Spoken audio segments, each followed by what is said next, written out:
Hey everybody, it's Eddie J on Crypto for Grow My Bag TV. There is so much going on, it's not even funny.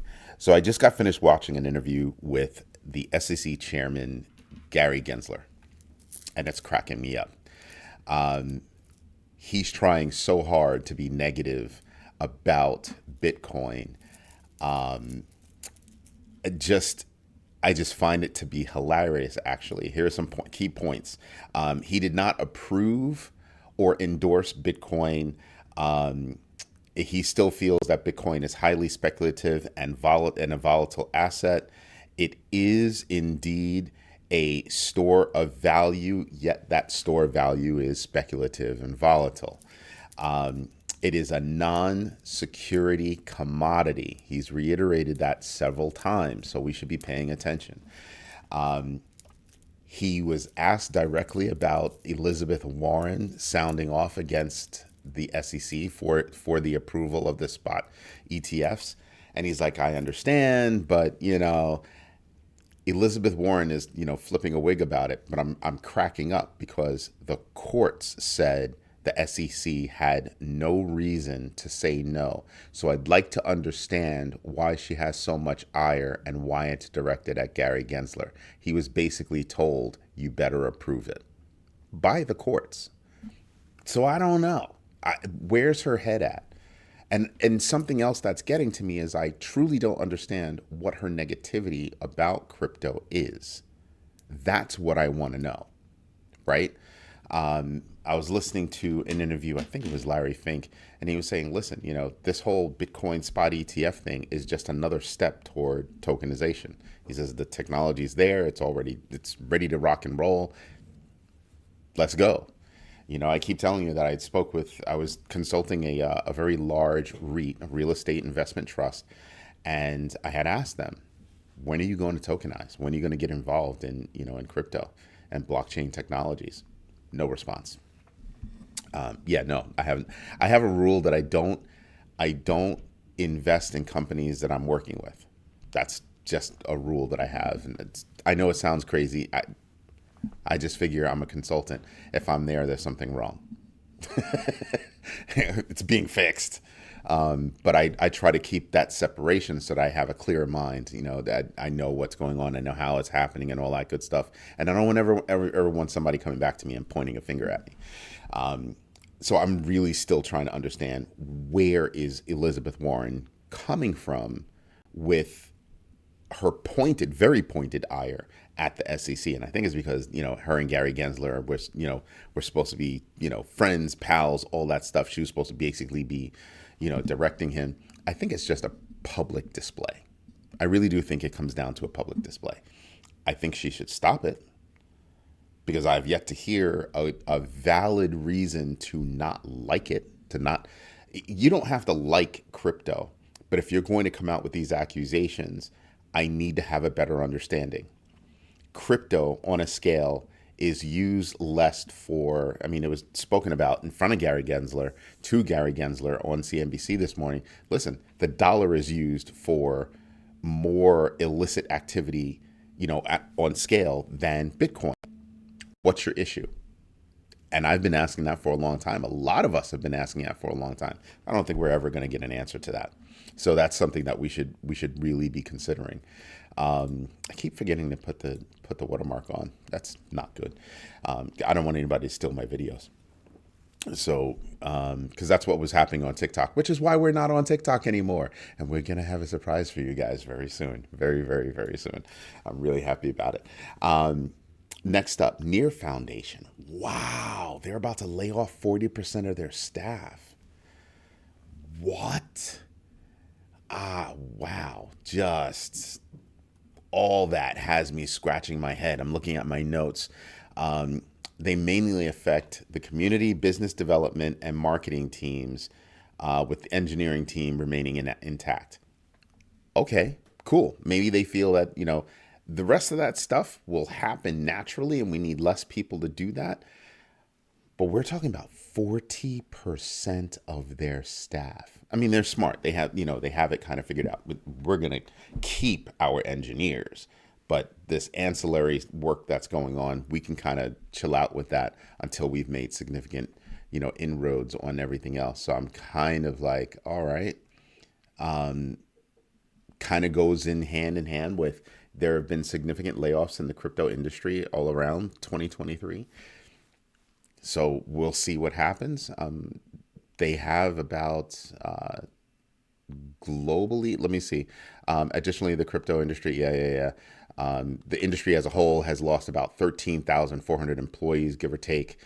Um, and it's hit companies like Polkadot, OpenSea, and OpenSea was big. OpenSea was a big one. I reported on that a while ago. But I'm still sitting back and I'm just kind of going, what? Like, that's a lot for Near. I mean, that's a big deal. So I'm paying attention to that. Something else that's going on: $3 billion deal between the UAE and India, kind of solidifying that BRICS partnership that they're involved in, right? Because India is already in BRICS, and UAE has also joined. I'm sitting back and I'm just kind of going, there is a huge concerted effort. And I'm also sitting back and going, there's a huge concerted effort to get crypto out the door. There's a huge concerted effort to get CBDCs out the door. Crypto's already there. CBDCs won't be here for another year or two, at least. And in my humble opinion, everybody's still got to run tests and everything else like that. I think that people are kind of forgetting the reason why you have dominant fiat. In this case, the dollar. Well, all dominant fiat, again, eventually falls. The fact that the dollar has been around at that level for so long is amazing. But the whole point is that it's because it was hard to value one fiat over the next. You needed a way to kind of say, well, this number of your fiat, this number of your fiat equates to this amount in the dollar. So now we can do a trade. Okay, cool. You agree to that number and you move on. That's basically how it works. Very, very fundamental kind of idea. And I'm sitting back and I'm kind of going, well, okay, we get it. But now you have crypto that does that. Bitcoin in the United States is pretty much the cost of Bitcoin elsewhere. So how does that work? I mean, I get it. There are some deltas between certain countries or certain geographic areas, but for the most part, it's really in lockstep. So I'm just sitting back and I'm wondering, like, so how does that work? How are CBDCs going to find a place? And with BRICS going against the dollar so hard, does crypto come in and crush BRICS because it's already here, already established, already being leveraged? Blockchain technology is already being leveraged for tokenization, decentralized finance, blah, blah, blah, blah, blah, blah, blah. So how is all of that going to work is what my question is. I need somebody to give me an education. So if you know, let me know. What's cracking me up as of late is Vanguard is, I reported on this a few weeks ago. Vanguard is like, nah, we're not messing around with crypto, period. You want crypto, go someplace else.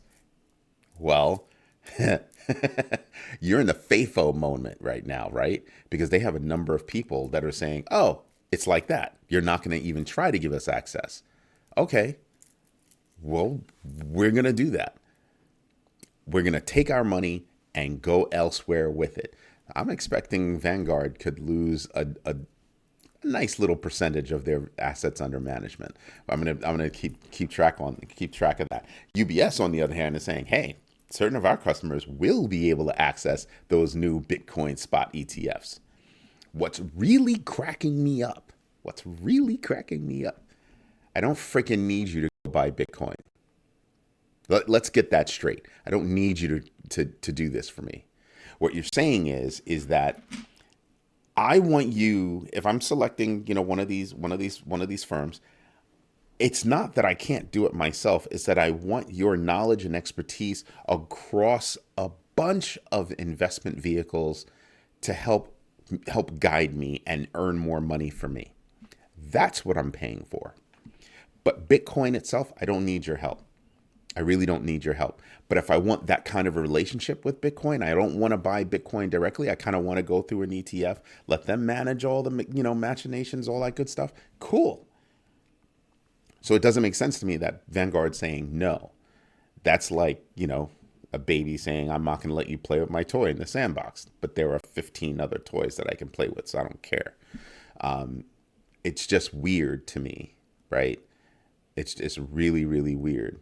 And I wonder, are they saying no to Bitcoin spot ETFs? Are they doing anything with crypto, or crypto period? We're not doing it. And I'm thinking it's the latter, crypto period. We're not doing it. Now, there's also something else going on. There's a rumor. I have to verify, but there's a rumor that it's highly possible that Circle Internet Financial, that's the people that control the stablecoin USDC, there's a rumor saying that they've secretly filed IPO paperwork. That's interesting. That's that's very interesting. So I'm waiting to see if that's actually true, because I would want to find out, like, what are they doing, how are they doing it, when are they doing it, and see what's going on. Remember, that's a BlackRock Coinbase baby, so it's going to be very interesting to see, what the timing is going to be for that. It's been speculated for a long time that they are going to go IPO. So now it could actually be happening. So that's very, very interesting, like ridiculously. But I'm still kind of tripping over this whole Vanguard thing. Let's get into the numbers a little bit. I'm not going to bother to show my spreadsheet. It slowed down the recording yesterday, so I'm afraid that it's going to stop the recording today. So I don't want to do that.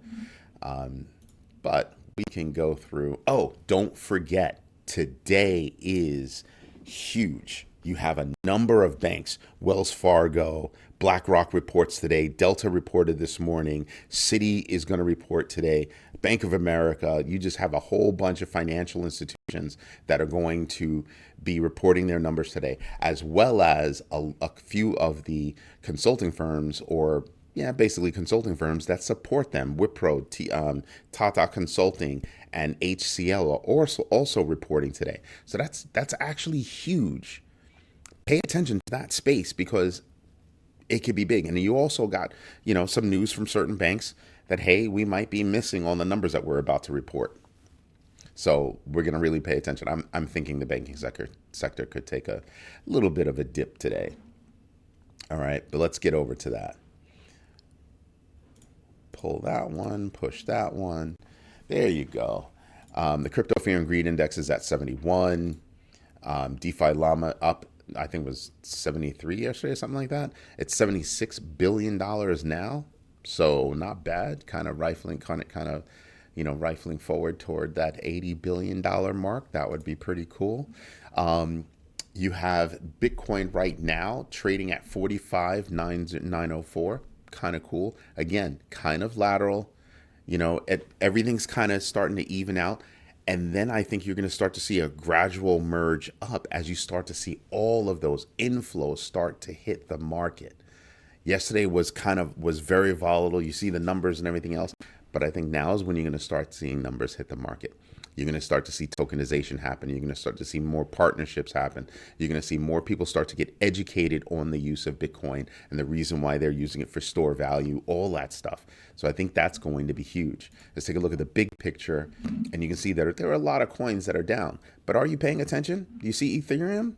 Yeah, Ethereum is kind of smoking up there at 2658, right? Optimism is up. When I look at these other coins, again, I'm looking at Solana being below $100.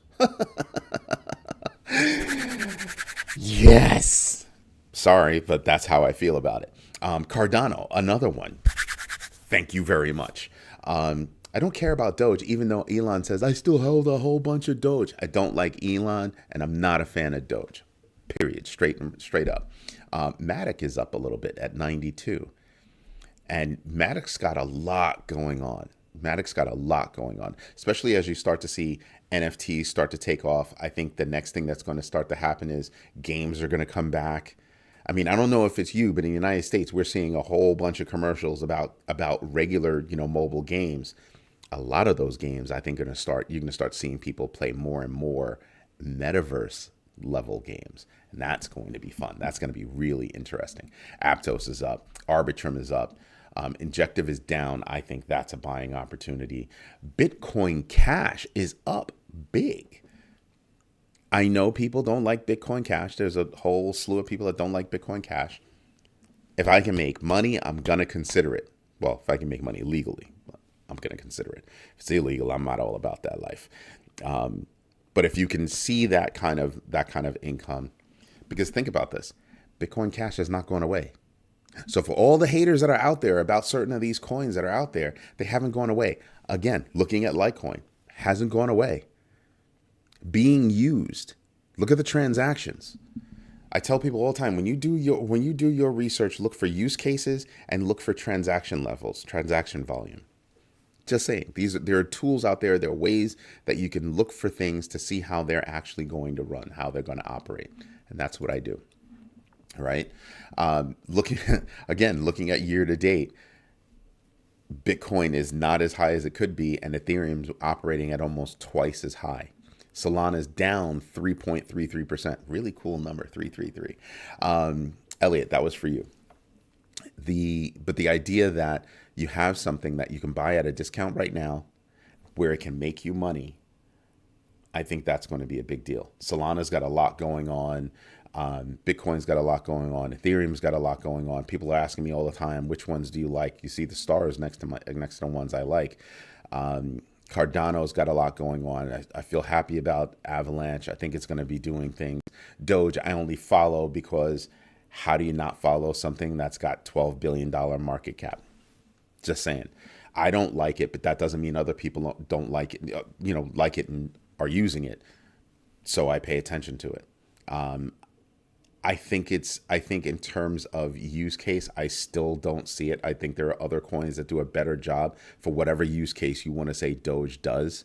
So there's that. Polkadot is up. Not something I hold, but something I do pay attention to. Polygon is up. I don't know if you're noticing, but Polygon and Chainlink seem to be swapping market cap rankings. So same thing with Toncoin. Toncoin has come a long way. I mean, look at this: $7 billion and $7.5 billion in market cap. Something to pay attention to. Something else I pay attention to. Look at Shiba Inu. Look at Shiba Inu. Shave their zero. Now I think they're going to wind up giving that zero back, right, or taking it back on. But I think Shiba Inu is going to grow big. It's got a whole big community, a really big ecosystem. They got a lot of stuff going on and a lot of usage. So that's a big deal to me. Who else is on here? So there's a lot of stuff that I could talk about, that I could go into. Seller's another one that I pay attention to. Obviously, I like Lido. Do you see Lido? Do you see that 41% up year to date? Today's only the 12th? Yeah, that's what I'm paying attention to. So I'm hoping that people start to realize that there are coins out here that are really doing things. Like I said, Bitcoin Cash up 8.71%, Injective up 8.16%. You take a stock look of all your coins, take that inventory, and start to understand how they move. What kind of news do they have? I can't memorize everything, right? Which is why I have the spreadsheet that you guys see sometimes, which is why I do this kind of level of research, because I need to know a little bit more so I can make a transaction like right now. Oh, here's something that's cool. We actually received our first consulting Bitcoin payment. Got it yesterday. Thank you, Donna.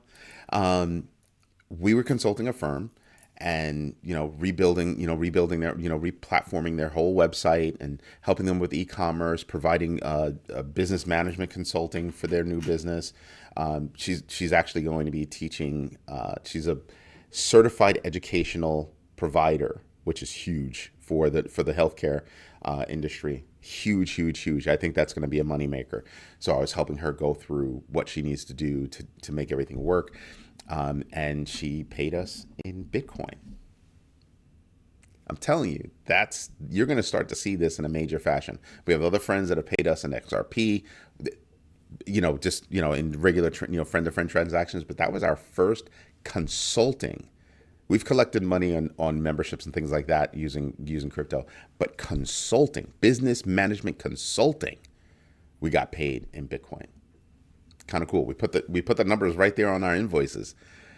PayPal, credit card, crypto. Crypto is actually first. And and we got paid. It's kind of cool. Anyway, this is Eddie J on crypto. I hope you like what I'm doing. If you do, drop me a note. Go over to growmybag.tv, drop me a note. If you don't like what I'm doing, tell me how I can do better. You know, I've got a lot of people asking me to do research. If you're going to ask me to do research, I will do that research if the request comes through from growmybag.tv. That's where I'll receive requests. You could put it in the feed. You could DM me over there. That's where I'm taking requests. Certain things I'm already researching. Somebody asked me to do research on crypto miners. I'm already doing that research, but I will be dropping that research over there because that's what it's all about, is building that community around people that we get to know, right? That's the whole idea. We get to know people about a specific topic. Okay. Anyway, I hope you have a good one. Enjoy your day.